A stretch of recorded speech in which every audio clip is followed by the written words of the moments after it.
नमस्कार दोस्तों, आप सभी के जीवन में यह परेशानी और यह सवाल जरूर होगा कि पूजा पाठ करने पर भी हमें इतनी परेशानियां क्यों होती है, हमें इतना दुखों का पहाड़ क्यों भोगना पड़ता है और सामने वाला जो इतना पाप करता है वह बड़ा ही सुख रहता है। तो इन सवालों के जवाब मैं आपको इस वीडियो में दूंगा, तो आपको यह वीडियो लास्ट तक देखनी होगी।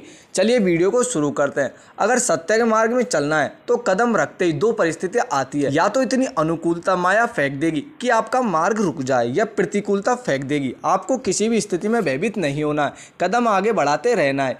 ये सारी प्रतिकूलताएं अनुकूलता के रूप में बदल जाएंगी। परमार्थ के पति का हर सूल फूल बन जाता है। हमारा निश्चय दृढ़ हो, हमारी भावना दृढ़ हो, उसमें मिलना ही अच्छा है।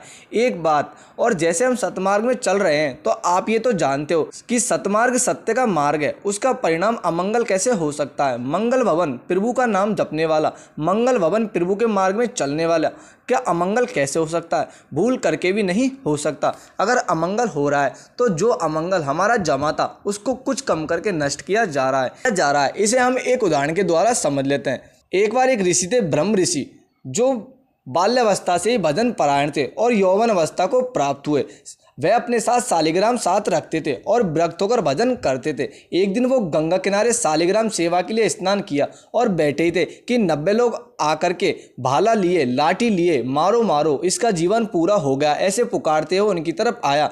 उन्होंने कभी किसी को कुछ कहा नहीं, ये लोग क्यों मार रहे हैं, और बहुत वह भजनानंदी थे। उन लोगों ने उसे घेर लिया तो उस ऋषि ने कहा कि देखो भाई, तुम 90 लोग हो, तुम मुझे मार तो दोगे, लेकिन मुझे 2 मिनट का समय दे दीजिए। मैं अपने ठाकुर जी शालिग्राम को भोग लगा के अपने आप को आपके हवाले कर दूंगा। और उन्होंने उन्हें 2 मिनट दे दी। तो उस 2 मिनट में उन्होंने अपने प्रभु का ध्यान किया और कहा कि हे प्रभु, मुझे किस अपराध की सजा मिल रही है? मैंने तो शुरू से ही आपका भजन किया है। तो प्रभु ने उन्हें कहा कि तुमने पिछले 90 जन्मों में ऐसे पाप किए हैं कि ये लोग एक एक करके मारते और तुम्हें 90 बार जन्म लेना पड़ता, लेकिन मेरे भजन का प्रभाव यह है कि तुम्हें 90 लोग एक साथ ही मारेंगे तो मुक्त हो जाओगे। चुपचाप मेरा ध्यान करते हुए शरीर को छोड़ दो, जिससे तुम भगवत प्राप्ति हो जाएगी। तो भगवान की शरण में आने पर, भजन करने पर हमारा बहुत बड़ा अपराध छोटे में कट जाता है। जैसे ही हम परमार्थ में शुरू होते हैं, आपके अंदर एकदम प्रतिकूलता शुरू हो जाएगी। बाहर से प्रतिकूलता नहीं तो घबराने की जरूरत नहीं, वह सफाई शुरू करेगी कि जब तक हम